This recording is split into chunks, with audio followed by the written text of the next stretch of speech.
Jasadnya diperlakukan kejam, digantung di hadapan istana sebagai amaran. Namun nama Tok Janggut tetap dihormati hingga kini. Nama sebenar Tok Janggut ialah Haji Mat Hassan. Beliau adalah anak kepada Panglima Munas yang mati dibunuh oleh Pak Suleng Bulat. Tok Janggut juga pernah belajar dan menetap di Mekah.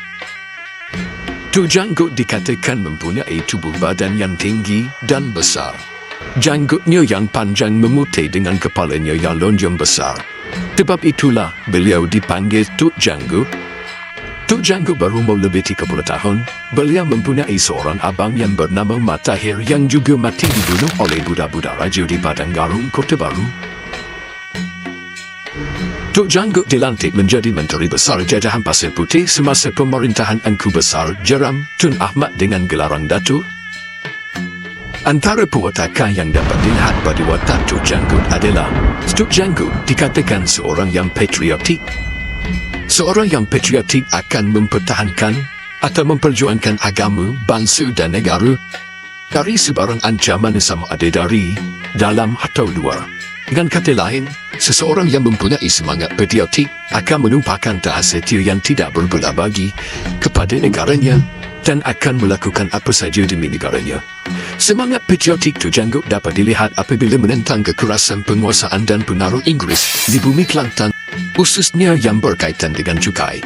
Tok Janggut beranggapan cukai yang dikenakan ke atas penduduk di jajahan Pasir Putih, khususnya di Jeram, bukanlah atas kehendak Sultan, tetapi atas nasihat dan pengaruh British yang menguasai pentadbiran Kelantan pada ketika itu. Bagi Tok Janggut, cukai yang dikenakan itu membebankan dan menyusahkan rakyat. Selain itu, Tok Janggut ialah seorang yang berani. Keberanian yang ditunjukkan oleh seseorang merupakan sifat jati diri yang dapat melahirkan individu yang berwibawa, berketerampilan, berakhlak mulia dan akan disanjung tinggi oleh orang lain. Sehubungan itu, sifat ini wajar ada dalam diri setiap orang. Keberanian Tok Janggut dapat dilihat apabila beliau sanggup menentang perintah Sultan dalam hal pungutan cukai tanah yang dikenakan ke atas penduduk di jajahan Pasir Putih. Akibat daripada penentangan tersebut, pihak Kota Baru telah mengesahkan pemberontakan melawan kerajaan Seri Sultan yang diketuai oleh Tok Janggut.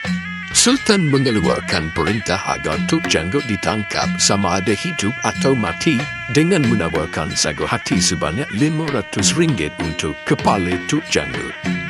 Seterusnya, perwatakan Tok Janggut ialah seorang yang sabar. Sabar membawa maksud sifat tenang dan tidak terburu-buru serta mempunyai hati yang kuat menahan kesakitan, penderitaan, kesusahan dan lain-lain lagi. Orang yang bersifat sabar dapat menahan diri daripada marah, kecewa, rasa gelisah, dendam dan sebagainya. Oleh yang demikian, jika ditimpa ujian dan musibah, kita wajib bersabar dan berusahalah menghadapi ujian tersebut dengan mencari jalan penyelesaian, dengan bijaksana dan keimanan kepada Allah. Bukti kesabaran yang ada pada Tok Janggut boleh dilihat apabila beliau kembali dari Mekah. Beliau diberitahu oleh ibunya bahawa ayahnya, Panglima Munas, mati dibunuh oleh Pak Suleng Bulat dengan perintah Tengku Seri Maharaja. Beliau juga mendengar kabar abangnya, Mat Tahir, mati dibunuh di Padang Garung. Tok Janggut berasa sangat duka cita mendengar kabar duka tersebut, namun beliau tetap sabar dan tenang. Beliau bersembahyang dan berdoa agar dia dimasukkan iman dan banyak sabar. Kesabaran Tok Janggut meletakkan di puncak pemerintahan Engku Besar dan beliau diberi gelaran Datuk oleh Engku Besar Jeram. Beliau dihormati oleh semua orang kerana sikapnya yang sabar dan tenang.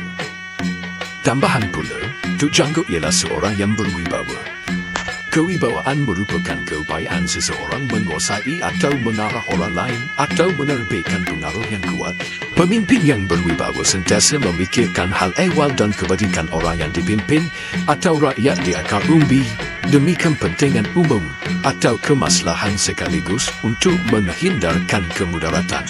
Pemimpin yang berwibawa sentiasa memikirkan hal ehwal dan kebajikan orang yang dipimpin atau rakyat di akar umbi demi kepentingan umum atau kemaslahan sekaligus untuk menghindarkan kemudaratan. Sebagai contohnya, setelah kembali dari Mekah, Tok Janggut menjadi orang kepercayaan dan kesayangan Engku Besar.